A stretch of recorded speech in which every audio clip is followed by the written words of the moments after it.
What's up, everybody? Once again, it is I, James, coming to you from the Nerdy Musings podcast studio. I am very excited to be joined today by Mr. Sean Forney.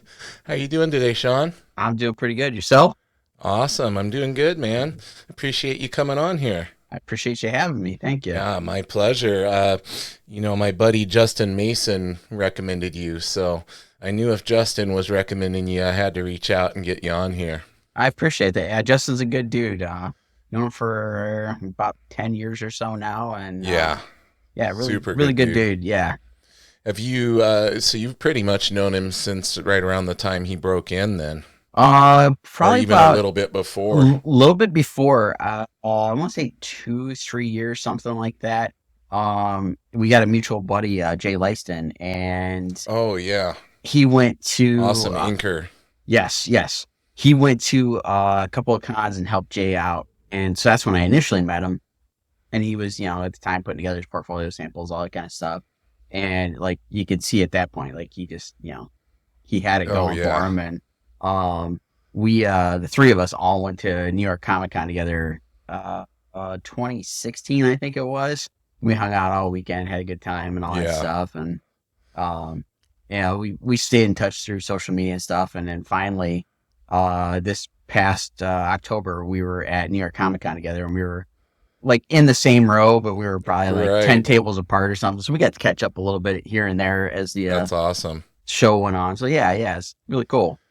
Yeah, Justin, I've known him since like at least a few years prior to when he broke in. And I remember stumbling across his work and getting, gosh, I used to be able to get like little sketch cards from him, and he was doing sketch covers and all of that. So I would always support here and there when I could. And um, Nice.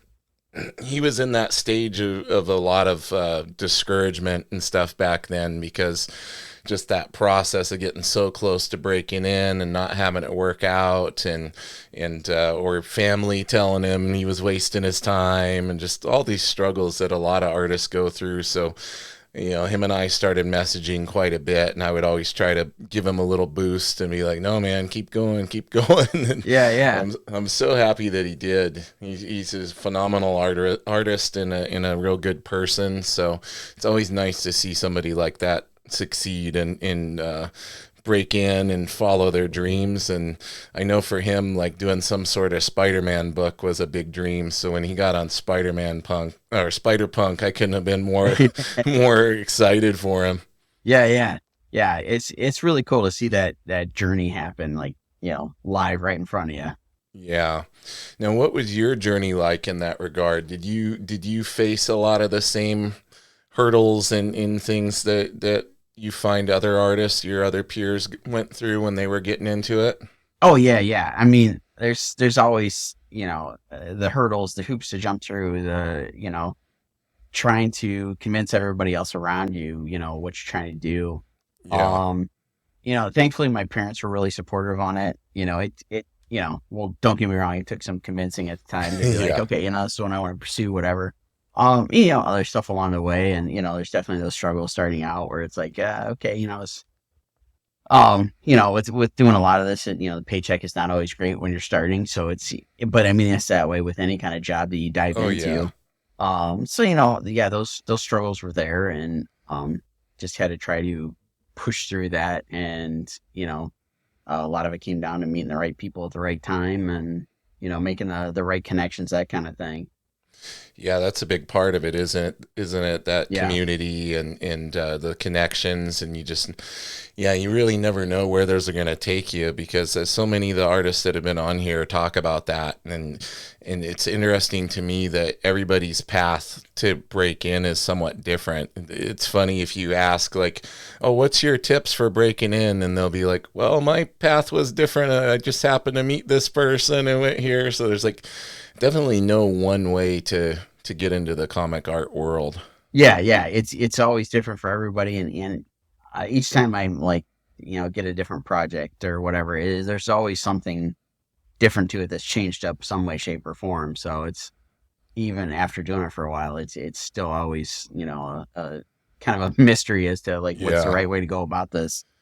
Well, and with today, with all the availability to be seen on social media and everything, and get more exposure for your work, it's kind of a double-edged sword because there's also tens of thousands of other people able to do the same thing now. So many, like I stumble across so many amazing artists like every day on Instagram that I'm not following, and I'm like, how is this? Right, How are there right. so many amazing artists out there? It seems like there's so many Oh yeah, yeah. talented people. Yeah, yeah. I mean, there's so much talent out there, and it's thankfully, I mean, obviously not everybody's getting that dream gig or that kind of thing, but it makes it so much more accessible for a lot of us to get in front of different eyes and be seen, that kind of thing, to make it viable as a as a career, or for some folks a side gig or whatever. Right. um, just because of all the various social medias and all the anything online where you can get your work out there, whether it be like you said, Instagram, just posting artwork, or stuff like Drive Through Comics, where you can make comics available for purchase for downloads, things like that, and crowdfunding, and the list goes on. All those different things that are out there that weren't there a handful of years ago. Yeah, there's so many different avenues to be able to get your work out there and get exposure and actually create. Like back when I was a kid and coming up wanting to be a professional comic artist and all of that, like I would have killed for that stuff, like the ability to just easily get your stuff in front of people's eyes. I think that's something, like all the tools are there. It's just you have to have that drive and the gumption to be able to see it through, right? Yes, yes, yeah. It's definitely a lot of dedication and perseverance. Just making making the your path forward through whatever means that works for you, basically. Yeah. Well, speaking of paths, what was your path to becoming a comic book artist? Did your love of comics and art go back way, way early in your life? Yeah, yeah. Yeah, like based on what my parents have told me over the years, like as soon as I could hold a crayon or whatever, I just kind of fell in love with drawing. um yeah, as a kid, like that was how I passed time, to wanted something to do, break out a coloring book or sketch paper, whatever was laying around the house, and draw. And then the Saturday morning cartoons, and even the just regular everyday cartoons that would show after school. Like the first thing I remember getting hooked on as a kid was He-Man. That was that Okay. was that was my thing. So And you're a fellow kind of child of the 80s yes, cartoons then. yes, Transformers, He-Man, Voltron, G.I. Joe, all that kind of stuff. yes, yes. All right, so you're And speaking my language there. so I got hooked on all that stuff, and I would try to draw the stuff, what I was seeing on TV, that kind of thing. Um, and a lot of that stuff was on. I was like 2, 3, 4 years old at the Yep. time, and somewhere in there, I came across Spider-Man and His Amazing Friends, and got hooked on that show. And it was like, I think when I saw it as a kid, it was like reruns that sporadically showed up on whatever channel was playing it. And so it'd be like one weekend I'd see it, the next weekend I wouldn't, whatever. Um, and then, it's at probably like 5, 6, somewhere is in that ballpark, basically. And, you know, um, went to the corner drugstore with my dad, and my dad's a big car nut and whatever, and we'll always go to the magazine rack and look at the various car magazines that were out Yep. and whatever. And it wasn't like the old spinner racks like you've got behind you there. It was No. a wall of book racks. Right there with And the books or the magazines. Yeah, yeah, so same generation from me as me. I don't think I saw. I can't remember if I actually saw any comics on a spinner rack. My memory, my recollection is what you're describing. And also, my dad was a car nut too, so he was always there looking at Hot Rod magazine and yeah, everything. yeah. And so, the bottom shelf, that was all like the comic Yep. books and the stuff geared towards kids. So he would sit there, grab one of those. I would, grab a comic book. And having just seen Spider-Man's Amazing Friends, I came across a Spider-Man comic. It was one of the like Marvel Tales or Marvel Presents reprints of See, yeah. earlier issue of Spider-Man, and picked it up and just fell in love with it. And that kind of became the thing of like, growing up, my dad owned his own business, so it would be like if school was canceled or something, I'd just go to work with him. So it would be a stop at the corner drugstore to grab a comic book to keep me busy throughout the day. Nice. Um, and then as I got a little bit older, um, it was a friend at school. Uh, we were at the right age. We were like, I'm gonna say like third or fourth grade. Like the second series of the Marvel trading cards had come out, Oh, nice. Yeah. and so we all started collecting them, and we'd bring them in and like look at them before school started or during recess, and we would like go through all the cards that we got and that kind of thing. And one of the kids piped up and said that his mom had taken him to a comic book store, and that was like mind blowing. He's like, "Wait, there's a What? store There's just up." Yeah, stores? yeah. Yeah. And so it was like one of those things like school was over. It's like, okay, have your mom tell my mom, like, where's this comic book store? How do we get there? Blah, blah, blah, that kind of thing. And so my mom took me to the comic book store. It was like a 10-minute drive from our house. And one of the guys there like wanted, okay, what are you into reading? Blah, blah, blah. And it was right as Marvel was doing the Maximum Carnage storyline. Yeah. Yeah. Awesome stuff. And so I, told them how much I love Spider-Man, blah, blah, blah. And so they set me up a pull list where like I got every single book that came out for that, span of a year or however long that storyline ran. You still have them. I do. Nice, man. And I still so have mine too. nice, nice. So it was like I got hooked on that and got the pull list. And I did that for I think that stretch of when the books came out. And for whatever reason kind of fell out and didn't go back in and pick up books for a while. And like I said, that was probably I think it was like third or fourth grade, somewhere in that ballpark. And then a couple years go by, like we kept as like a group of friends, we kept collecting, like the trading cards and that kind of stuff. And we would always talk about it at school and that kind of thing. And then when I think it was my seventh grade year, got into a conversation with it was another parent that I was kind of friends with the kid. He was like a year older than me, but we didn't talk a whole heck of a lot, Mhm. whatever.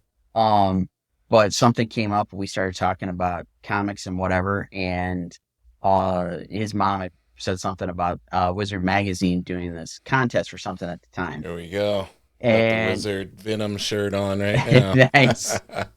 So I bugged the heck out of my mom to take me back to the comic book store so I could pick up the issue of Wizard that was out there. Were doing whatever the contest was, and like immediately got rehooked on everything. And right at that same time, Marvel was doing the Age of Apocalypse storyline, and that first book that came out, the Age of Apocalypse Alpha, I think it was called, Hmm. and Joe Mad did the cover art for it, Oh yeah. and like that was like that one I picked up at corner drugstore, and by that time they actually did have a spinner rack in the middle of the store, and it was just a handful of comics, and they were all beat to heck because they were in a spinner Yeah, rack, and always people were right. just beating the hell out of them. And so I picked that up, and I was like, that was like one of the first times where I really paid attention to like reading the credits of like who was working on the book. And like shortly thereafter, Wizard did an article interviewing everybody that like worked on all that Age of Apocalypse stuff. And like I fell in love with Joe Mad's artwork, and like they did an interview with him, like how he broke in and stuff.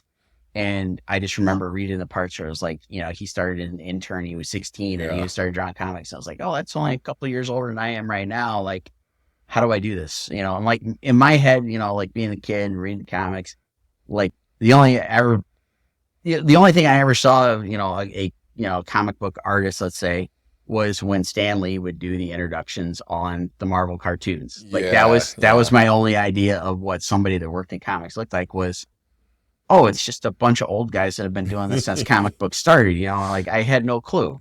Yeah. And that magazine was like eye opening, seeing that article and how he broke in and stuff. And then that's when I like seriously started figuring out, okay, how do I dive in and do this? How do I break in? What do I got to do? And then just went from there.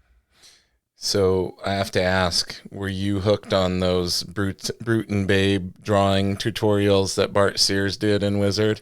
I got a little into that. I honestly Yeah. got more into when Greg Capullo was, Capullo. yeah, Yeah. when he did the, what was it, Crash Course, I think. Crash Course. Yeah. Yeah. He's Yeah. talked about maybe like expanding on that or doing some kind of Kickstarter for that. I would love to see him do some kind of drawing tutorial. Bart's supposed to come on here. Hopefully we can get that booked here soon. We've been trying now for about 5 months. He's such a busy guy, but yeah, I want to talk to him about that too, because just like with Greg, like him having those in there was such a source of inspiration, because there weren't a lot of videos on how to draw or anything. We didn't have YouTube. Right. They're pretty much the one of the only comic related books was, of course, the Bible for everybody, the How to Draw Comics the Marvel Way. Yep. So I just ate it up anytime, whether it was Bart's stuff or Greg Capullo's stuff in there. Yep. I just would pour over those things and try to get every little tidbit I could.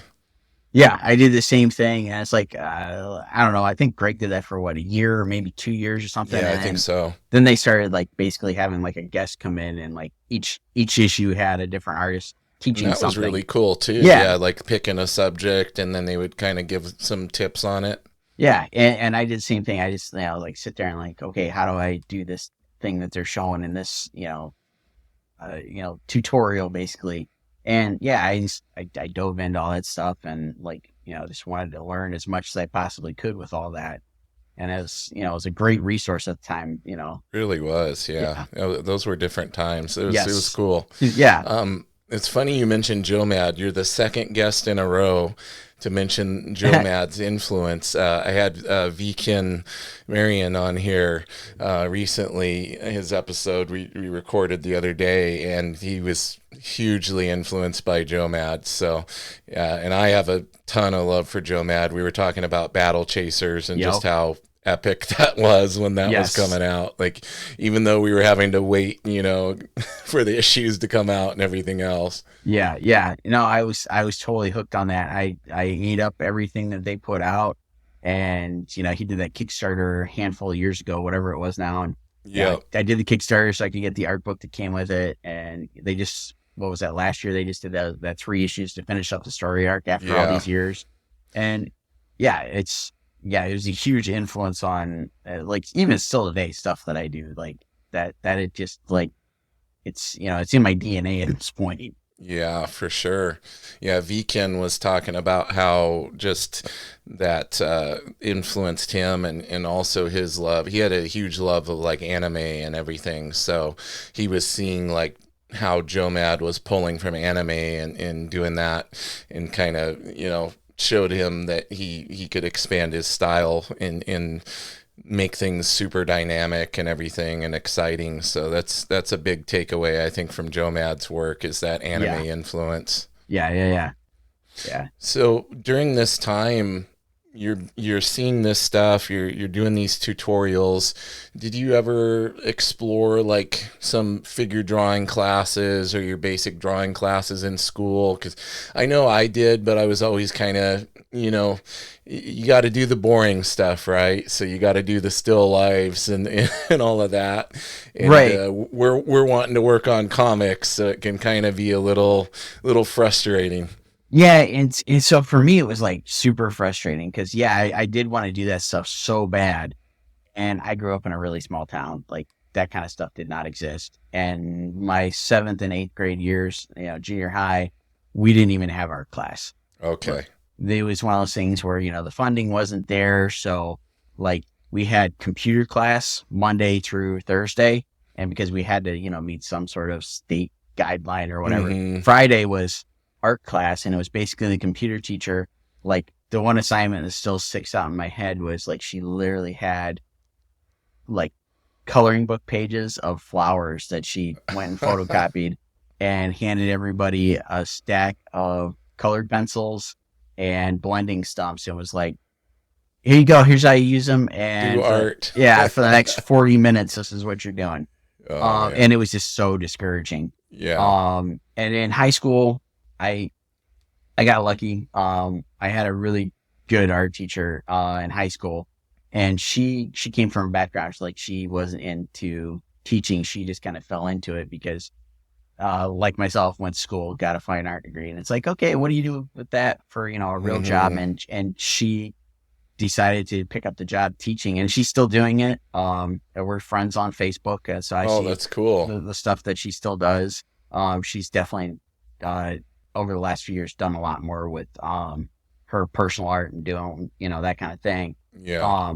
So it's just like it was still limited though, like what we had to offer because she was the only teacher for the entire high school, and um, we had like art 1 and 2, and then my sophomore year they added an oil painting class, which I loved. I didn't really know what the heck I was doing with oil paint at the time, but Hmm. um, dove into it, had fun with it. And my junior and senior years of high school, I actually went to college. Um, they offered a program. It was like I could go to college and get all my credits out of the way that whatever I Yeah. wanted to do. Yeah, they So call that here. They got a program like that called like Running Start or something like that, where the high school kids can get in there a little early. yeah. So I took advantage of it, and I went to like the local state community college that was real close to home. They offered like a drawing class, and so I Okay. took it. It was it was kind of a stupid idea, but it was like, okay, it's a drawing class, and we did do a little bit of figure drawing, but it was all fundamental stuff. Right. And it was like it ran Friday, and it was like a really late day. I forget what it was, but it was like a 4 hour long class, Hmm. and so I was at school until like I think 8 o'clock on Fridays. Holy cow. Yeah, but it was fun because there were a lot of people in the class, and it was like this really diverse group. There were like I was like 16 at the time taking the class. There was one other kid in the class that was like doing the same thing I was, and then there were like college freshmen that were taking the class, and then there were several adults that were either one was a retired gentleman. He decided he wanted to take some classes just to pass time, whatever. So he took the Yeah. class. Um, there was a lady there that like she worked in the administration office. She wanted to take a drawing class for just for kicks. There was another guy in there. I'm trying to remember what he was going to school for, but yeah, he was at the time. I want to say he was probably in his like 30s, somewhere in there, and he was trying to get into a new career. So he took the class, and he like the funny thing was like there was a couple of guys in the class. They were into comics, and so we talked comic stuff. And like the gentleman I just mentioned, he was working on his second career or whatever. He was a huge Frazetta fan, and so Oh, I was nice. a little bit familiar with Frazetta, but like he was kind Yeah. of eye opening. Came into class because we had to do this assignment where we had to recreate a piece of artwork on one of our favorite artists, and so he recreated this Frazetta piece that he brought into class, and That's did so this cool. like whole not demonstration, but we had to like give a little speech about why Like a we did it. presentation Yeah, or yeah, something. yeah. Yeah. And so it's like, it was pretty cool to have this like eclectic mix of everybody and, get all these different viewpoints. Like, it wasn't the greatest for when it came to actually drawing and getting anything out of it, but it was cool just the people I met. That's cool. Yeah. And you got to get to, it sounds like you got to get to exposed to a lot of different things. Yeah, yeah. And that was That's that was cool. pretty cool. Like I said, the class was like, yeah, but the people in there were really cool, and I dug that aspect. Yeah. So from there, I assume that you are starting to, you're continuing to improve your skills, you're practicing, you're probably drawing a lot from comics and trying to emulate what you're seeing. Take me to the point where you would consider it being your break-in moment, like where you're actually getting to where you're doing comic work and you're getting paid for it. So like right as I was like getting ready to graduate from college, so I did like the 2 years in high school. I actually got my degree, then got my high school diploma, and then went to 4 year school, and I spent like basically 3 years there to finish out getting my bachelor degree. Right. And right around when I was graduating, like I had from my I think it was my sophomore, like between my sophomore and junior year of high school, I went to like my first comic convention. I went to when Wizard had taken over and started doing Wizard World Chicago.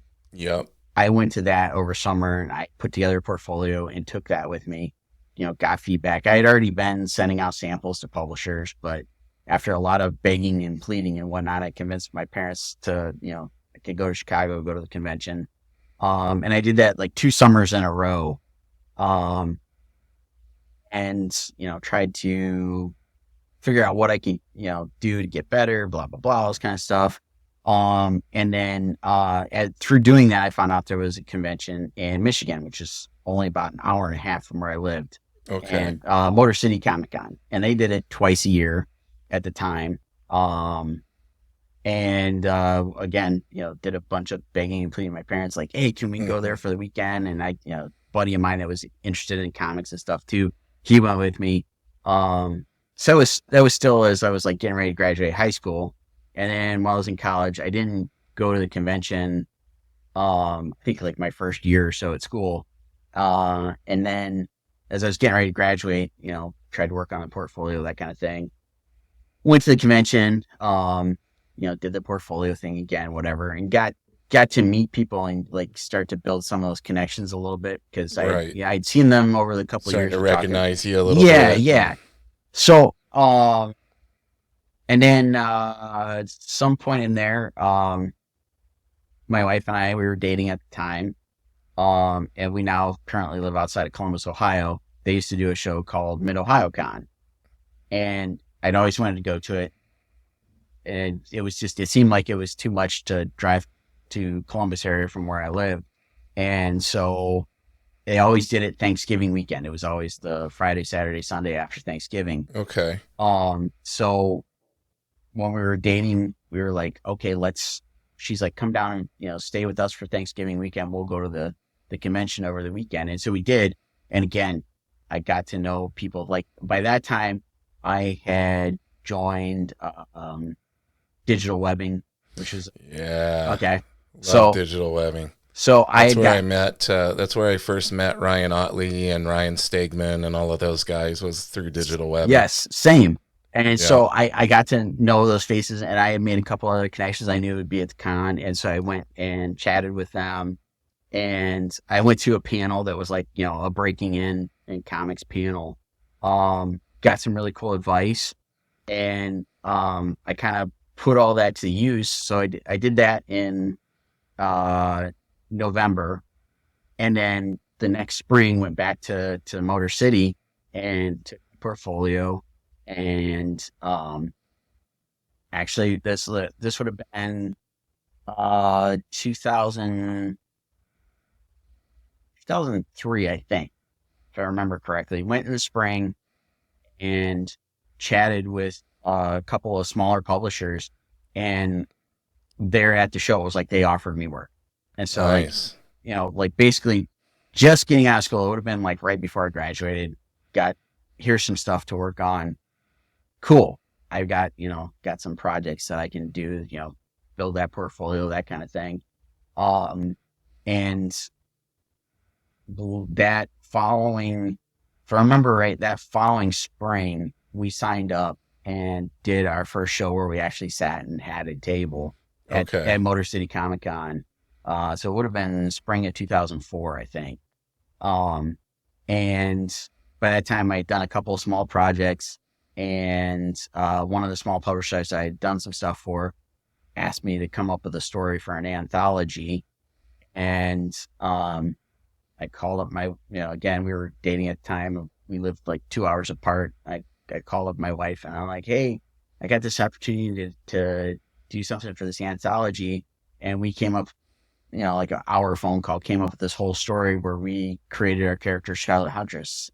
And she appeared in this anthology we did. So this first time we go and we said at the convention, I literally had no clue what I was doing. Like, didn't even think about it. Like, my wife convinced me. We went to Joanne Fabrics and bought like a really cheap piece of fabric. So I had a tablecloth. You got to have a tablecloth. Yeah. That's why we need the woman's eyes on this stuff. Cause we'd be sitting there with, I would have been sitting there with just a bare wood table and like a couple portfolios on it. And she like, okay, we need to go get a tablecloth. Let's go do this, blah, blah, blah. And so we got there and we set up for the show, and I was literally waiting for the publisher to show up with the books. So we actually had some sort of product to sit on the Yeah. table. And it was like one of these like just goofball situations where it was like, he came there, had the books, but I had to pay him for what I owed him for the books for the printing so that he could get into the con to Oh give my them to me. goodness. So had to go through all that, do all that, and it was really cool. Had a good weekend. Yeah, I did like a bunch of sketches. Like my experience at that point in time was like going to some of these bigger cons and meeting some of the bigger name artists. Like I have a like old hardcover sketchbook where I had gone up to guys like Jim Lee, Rob Liefeld, Michael Turner, David Finch, all these guys, and they would do like the quick little Yeah, they head used to do sketch that and a lot Sharpie. more back in the day. Yeah. And so like that was my experience. Like that's to me, that's how cons work. So I sat there and I Hmm. was like, I'll do, free sketches. Well, and people were like, no, you should charge. So like I started doing like I did them for like $1 a pop. And I Yeah, did sketches all weekend long. But like I had people coming to my table because it was just like that seemed like such a crazy idea to everybody. They're that's like, exposure though, yeah. right there. And I met like a couple of guys that like they came over just to give me grief for doing that. Hmm. They became friends. I've been You good know friends with why them ever though? since. Because then people wanted them to do that, Right, right, and we're upset. Why right, aren't you doing the same thing this guy over here is doing? right, right. So it was like I made these connections where I've had basically like lifelong friends because of going Nice. and doing that kind of stuff, and then it just snowballed from there. Started signing up and doing other conventions, and just all that mess, and we're now at that was 2004, and now we're at 2025, so it's 21 years of conventions and whatnot. That's And, amazing. yeah. And Scarlet Huntress is still around. Yes. So we started it way back then, and it honest to God took us 20 years to finally finish that story arc. We started way back in like 2003, 2004 when we came up with that whole thing. Um, we wrapped up and did the fifth issue wrapped up that story arc we've been working on because it was always one of those things where I would work on the book as I had time in between stuff, so it took Yeah. forever to get each issue out. Now we're working on doing it a little bit more consistently. We last year we did kind of a preview launch per se of we did we're starting volume 2. This will be issue 1 of volume 2. We're doing each book is going to be Scarlet meeting a different cryptid. Okay. So we're starting out with Mothman. So the first issue is Oh, Scarlet nice. Scarlet Huntress meets Mothman. So last year at San Diego Comic-Con, somehow we've gotten lucky. It's the second year in a row. I don't I know. saw that Cross you fingers. And got to be at San Diego. That's amazing. so I did San Diego Comic-Con. My buddy and I started going. He got a small press table. So from 2009 to 2014 or 2015, he and I set up in small press. And we split the table and we did our thing and we tried to promote the book, blah, blah, blah, whatever. Then 2014 or 15, whichever it was, I finally got an Artist Alley table. So from 2014, 15, whatever to 2019 was in Artist Alley. So you were there in 2016 when I was there. I shouldn't have I been. got to go. I got to go once in 2016. So So more than likely, we have been within the same circle. I yeah, yeah. probably looked at your stuff at your table. That's crazy. So did the convention, like I said, it was in Artist Alley, and tried to promote the book what I could, but being an Artist Alley, most people were like, unless it was like some sort of exclusive. Most Yeah, people didn't care about the books. It was like, okay, give me a sketch or what original art do you have? And that's the vibe of Artist Alley, and it's cool. I absolutely love it. That's why I like being there. That's how I get to do definitely. my thing. And then um, pandemic hit 2020. We didn't go back, and then it took until last year to get back in. And I got my Artist Alley table. I went in, did my thing, but my wife and I were both like, let's both apply. We don't know what's going to happen. It's a juried kind of lottery type system. It's really hard. I don't think people realize, like, it's just hard in general to get passes to go to the con, let alone get a booth or something at the con. Exactly. And so we just like, okay, let's just wing it. I'll apply for Artist Alley. And she's like, I'll apply for a small press and we'll promote the book and we'll just, whatever happens, happens. We'll go and we'll do our thing. And we both got tables. I got the artist alley table. She got a small press table. And then then panic set in. It was like, okay, Oh cool, yeah. excitement. And it's like, how are we going to do this? Artist alley and small press are the complete opposite ends of the convention center. There's no Yep. way for us to watch each other's back, any of this kind of mess or whatever. We figured it out. We got some friends to go along. We made it happen. And it was awesome. So the whole reason I went down a side track there was because that's where we like debuted this like preview show, Scarlet meets Mothman, and it sold out over the weekend. So it's like, all right, cool. It's like, we're Well, Mothman's so hot right now. I mean, yeah, there's like, exactly. wasn't it silly? My wife always shows me that statue where like people are, he's got like a big butt or Yes, whatever. yes, She's like, Mothman's got he's caked up. yeah. He does We a lot of always joke squats, about Mothman. That's and awesome. and yeah, it's huge. And so we sold out of the book. And then so I did like a short run. We did 25 trade dress copies, 25 version copies, sold out. We were ecstatic. Like, it's the first time we sold that many books at a convention. Plus, we sold all the previous issues. Let Like, alone San Diego freaking Comic Con, dude. exactly. So it was like, all right, let's make a plan. We found out like right before we left for San Diego, we got into New York Comic Con. It's like, all right, we did another exclusive, took that to New York. Didn't go over quite as well, but for us, book sales had never been our strong suit, but it, like still went over well enough. It's like, all right, cool. Like, so now we're like, we did this like previous shoot, 16 pages, and we did a couple exclusive, short runs of it. Um, I'm in the process of we're adding 8 pages to the story to build it up to it's a full 24-page book. Um, so hopefully in spring, our hope is around when we go to WonderCon, launch the Kickstarter to get the book out there and do the full actual issue Yeah. and hit a much bigger audience through Kickstarter. This will be our 6th or 7th Kickstarter. I can't recall off the top of my I head. think it'll be your seventh. 'Cause Okay. you've done the 6 on there from what I saw. Okay. Yeah, So in my tiny bit of research I did. I don't do a lot of research, but I wanted to be familiar with some of the projects you had done in the past and saw Scarlet Huntress. I thought, man, that's a cool concept with the cryptids and everything. And yeah, so this will be your 7th one that you've done. That's crazy, man. Because it is. Kickstarter, that can be like the Wild West when you're It getting your absolutely legs is. under you and understanding how all that works, huh? Oh yeah, and every time is a learning process. Every time we figure out something new of, oh, we should do this, we shouldn't do this, that kind of thing. But it's with everything, the fan base changes, the way uh, the platform works, whatever. Something always is a little bit different.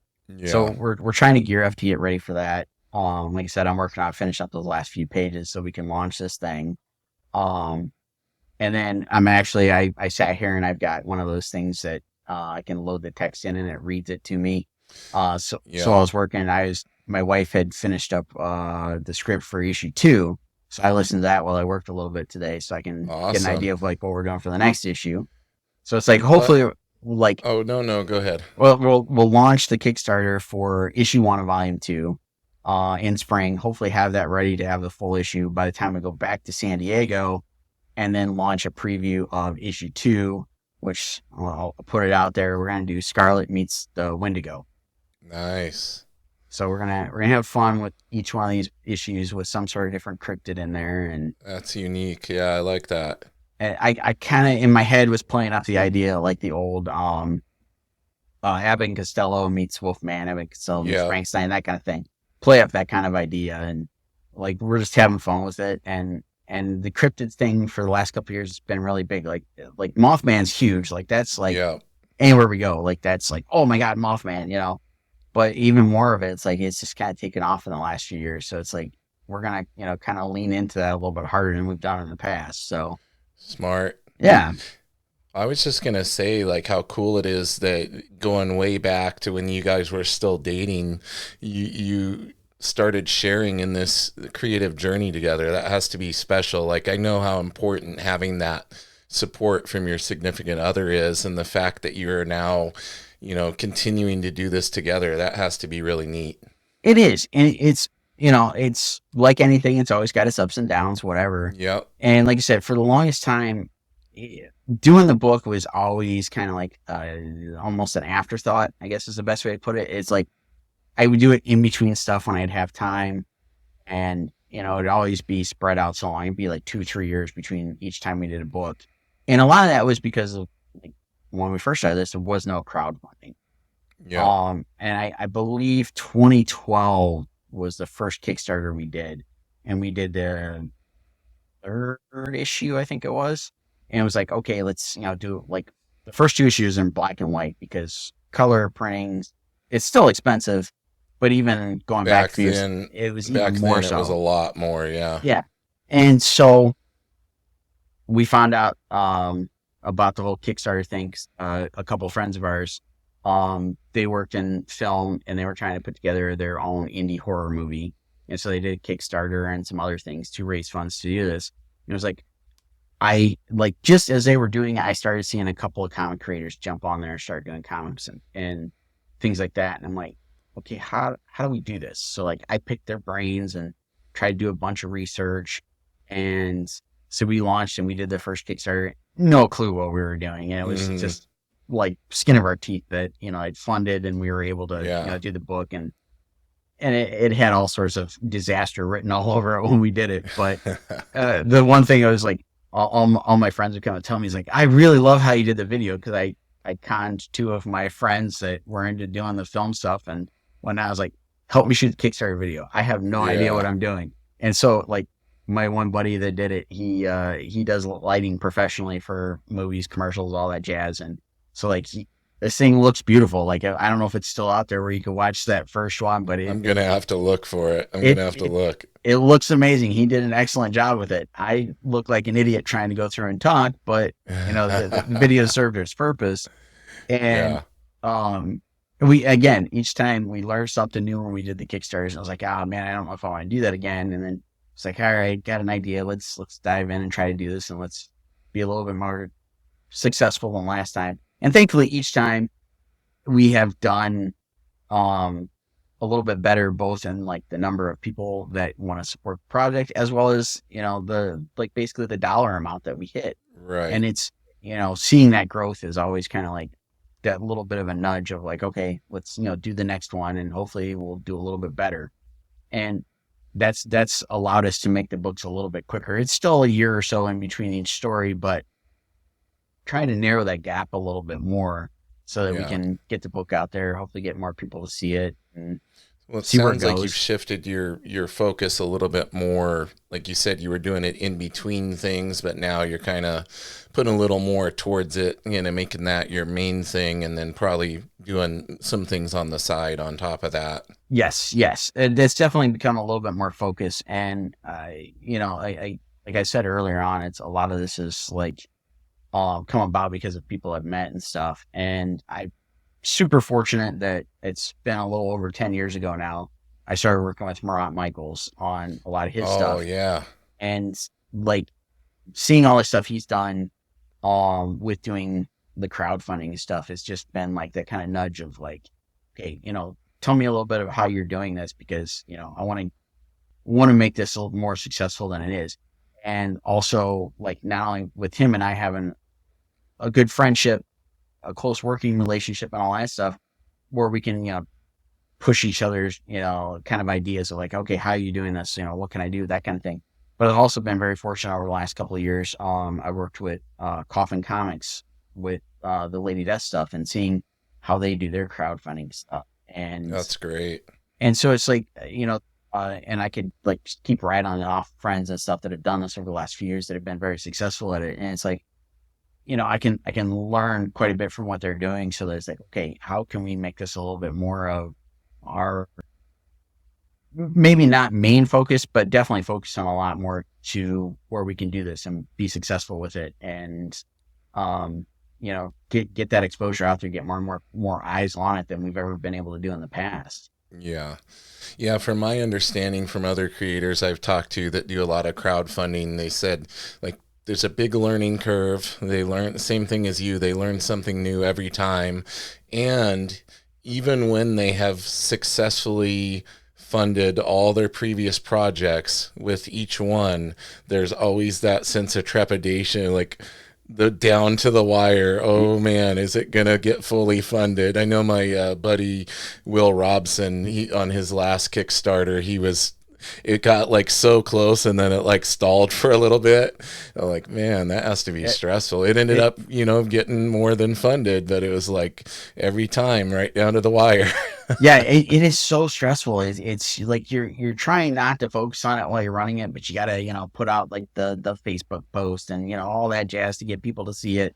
Yeah. And, there's all sorts of headaches that go along with that I won't even dive into. But it's like you see it like, okay, one day it's like I got a couple pledges, we're up here, and then I lost pledges, now we're back down here, and it's like Yep. you're constantly doing that up and down throughout the entire thing. And most of the time well, at least for us, we've run it like 30 days pretty much every time, because we'll try to run it from a convention to the next convention. And like my plans currently are started at WonderCon, and if we end up doing C2E2, which we won't know until I think Friday, um, hopefully run it in that month between those two shows, or, Right. have a little overlap in there somewhere, so that we can hopefully promote it and, promote it at the show, get the word out, do it on social media. And then, the next show, do everything we can to get people to like go back and support it, whatever, before the convention is done.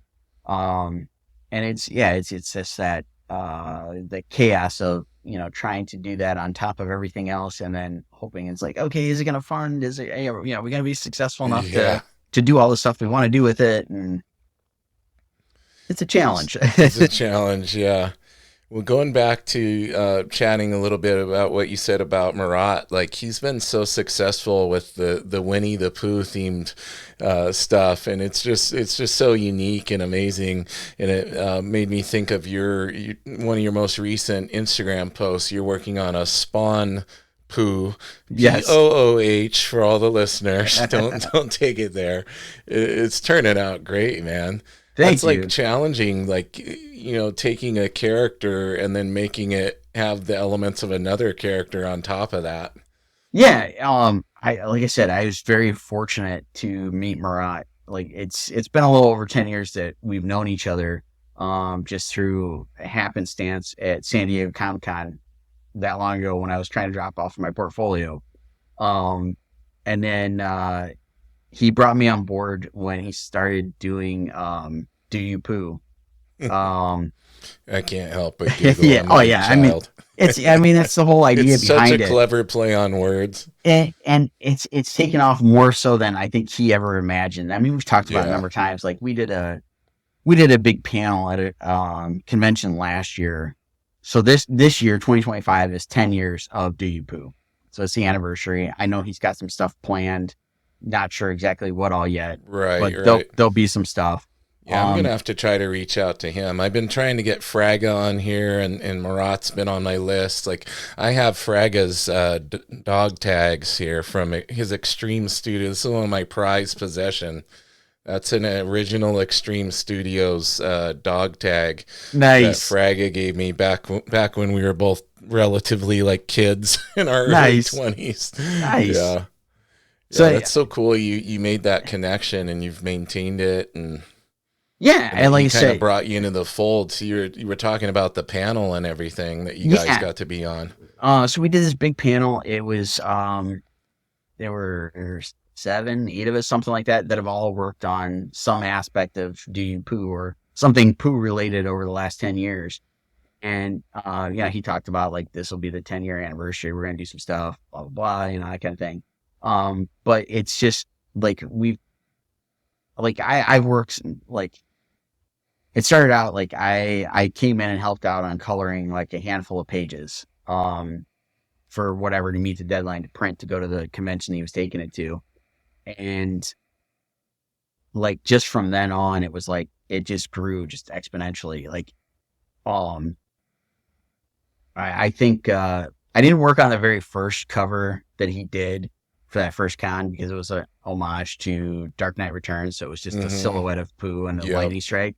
So it was like, I think that one he handled on his own. But Yeah. then after that, it's like there, from there, it was like we did a couple of Do You Poo covers. It was like, okay, we're doing an homage to, like, I'll say Spider-Man #1, the McFarlane pose. Like, Yep.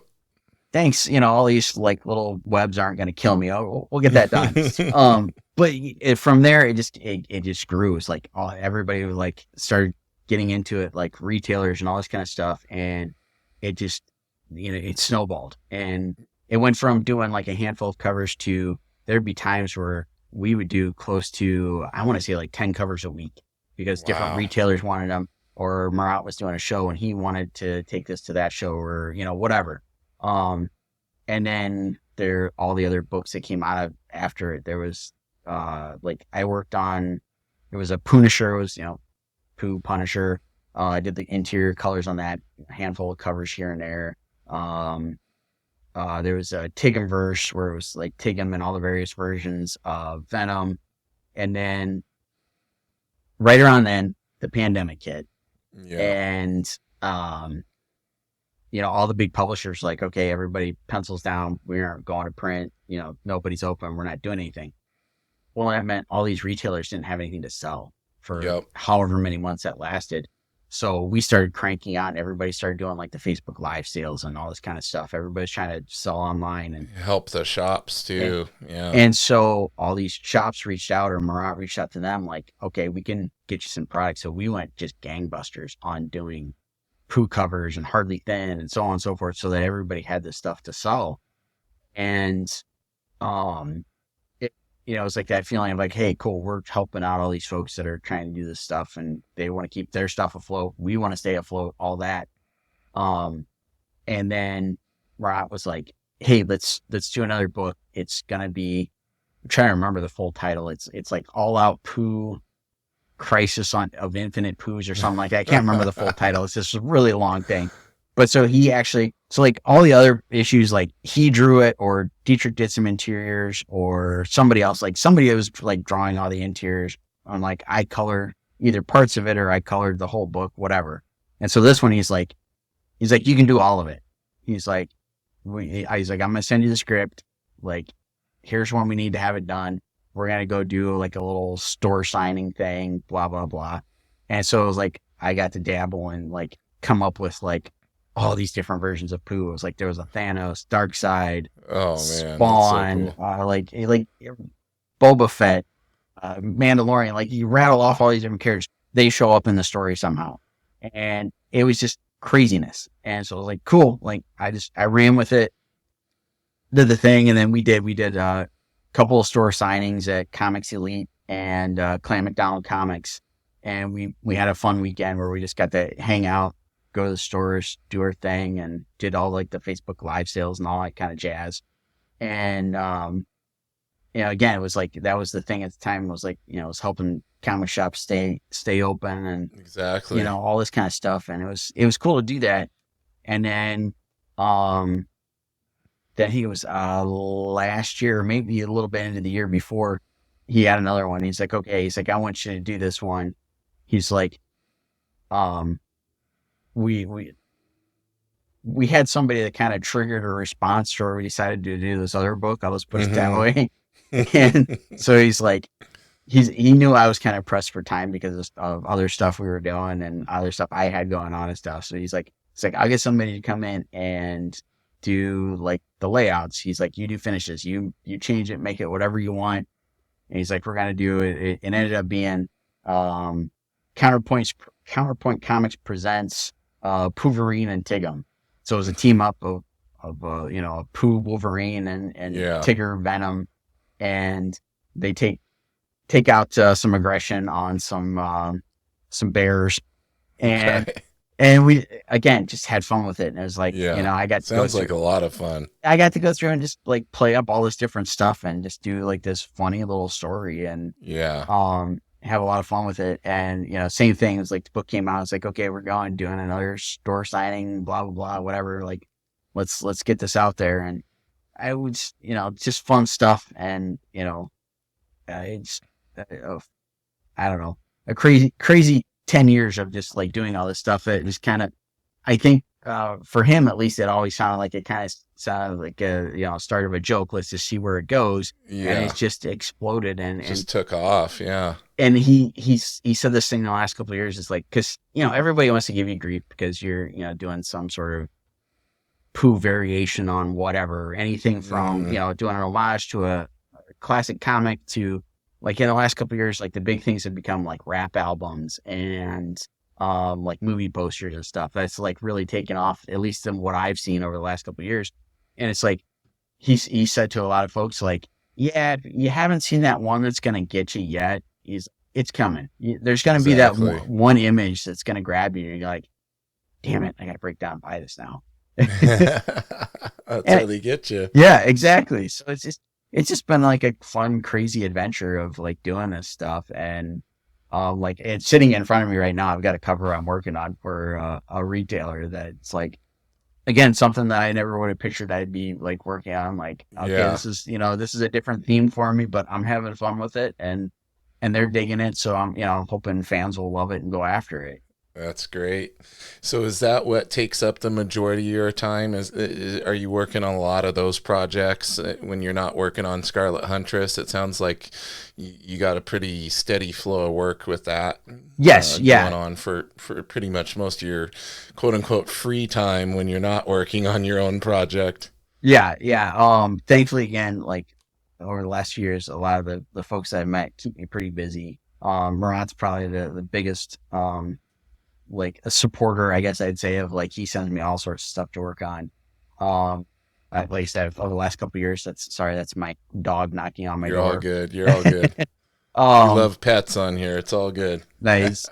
I've gotten over the last couple of years work with Coffin Comics on a variety of different stuff with Lady Death and a couple of their other titles. Um, and just there's all sorts of stuff that just kind of comes out of the woodwork at times. I've been trying over the last couple of years to kind of like really branch out. I like trying to do covers on various things that I want to work on that I think would be fun. Um, and so like that's kind of been one of my other focuses over the last, I don't know, 3, 4 years, trying to break out and do more things like that. Been very fortunate that I've gotten to work on a handful of different things, whether it be through clients or last year I had the opportunity. Dynamite Comics got the license for Thundercats, Oh yeah. and it was like, That's a childhood favorite for me. exactly, and it's like I have to do this. Yeah. So I contacted and reached out, and I had already done to my local shop. We had done a Red Sonja Vampirella crossover retailer cover, and I reached out to them, and I did a Vampirella retailer cover for like 2, 3 years ago, something like that. And so I've stayed on their stuff of like what they're bringing out. Now when I saw the Thundercats, I'm like, how? What do I got to do? Yes. And so I was like, I did. So I made that happen. I did my own, Awesome, it's got man. my logo on the back. It's like, that's my Heck retailer yeah. cover. Yeah. I was like, I had to do something. And I really wanted to do it. Unfortunately, the timing didn't play out for me. But I've got really great friends that I've, made through doing all this stuff. They were, Dynamite just got the stuff to do Silverhawks. Another, Oh, cool. Yeah, another classic one. yeah. So I wasn't able to go through and do my own cover this time around, but a buddy of mine was doing it. And for the last like 15 years out of the 20 some years I've been doing this, I've primarily worked as a colorist for like all sorts of stuff. And so my buddy hit me up and was like, I got a Silverhawks cover. You want to color it? I'm like, Oh, hell sweet. yes. Like, You sign me didn't up. get to draw it, but you got to be involved. Yes, yes. So I think that book drops. Actually, I think it drops this month, so it should be hitting pretty soon. Very Um, cool. so yeah, I mean, like, again, one of those childhood favorites growing up. It's like, okay, cool. I get to work on this in some capacity, and I've been very fortunate enough to do a lot of stuff like that over the last handful of years, where stuff has just kind of almost fallen in my lap. It's like, yes, absolutely, sign me up. Like, when do you need it? Sweet. Well, it sounds like you are a busy man, which makes it even more special to me that you made the time to come on here today. It's been an absolute pleasure chatting with you. I know we could keep going, but I always like to save stuff for later because I have a feeling I would love to have you back on here, especially to talk about some of your Scarlet Huntress stuff and the next, Kickstarter that comes up. Anything you want to come on here and promote, I'd love to have you back on. I appreciate that. I'd love to come back. It's been great chatting with you. It's it's always good when we can chat, and you and I definitely seem to have a lot of similar history with all these different properties and Probably whatnot. So more than we even scratched the yeah, surface yeah. of. So I think we could dive in and talk so much more Yes. stuff. So yeah, Yeah, and we haven't absolutely. even like really, talked like too much about art and traditional versus digital and creative process and all of this stuff. So yeah, we definitely have to get back together on here. Um, Absolutely. as we wind down here at the end, I always like to give the guest opportunity to let everybody know where they can find you on social media, any online platforms, and any projects, upcoming stuff that you can talk about that you want to put on people's radar. I'm going to give the spotlight over you. Let everybody know where they can find you and what you got coming up that they should support. So website is Sean Forney, SeanForney.com. And all my social media is Sean Forney Art. So I think I've got basically all the platforms covered at the moment. So on any of It's those, great that you're consistent with the naming too. It it, always get people don't read and people get lazy these days. And if you're like, okay, I'm Sean Forney art on this one, but on this one I'm just Sean Forney, and this one is Sean F dash art. yeah, yeah, no, as You soon lose them. as soon as the stuff pops up, it's like I'm just gonna go reserve my name. If I ever use it, Yep. cool. If not, Yeah, even if it's whatever. one you don't think you're gonna use, you just never know. Yeah. So I try to make that as easy as possible. So whatever your favorite platform is, or if you want to follow me on all of them, go for it. I try to keep them relatively up to date. Um, as far as projects go, like I mentioned earlier, we've got a Scarlet Huntress Kickstarter hopefully launching in March. We've got a newsletter you can get to from my website if you want to stay like super up to date on all that stuff. And then, like I said, there's a Silverhawks cover that I worked with artist Chris Campana.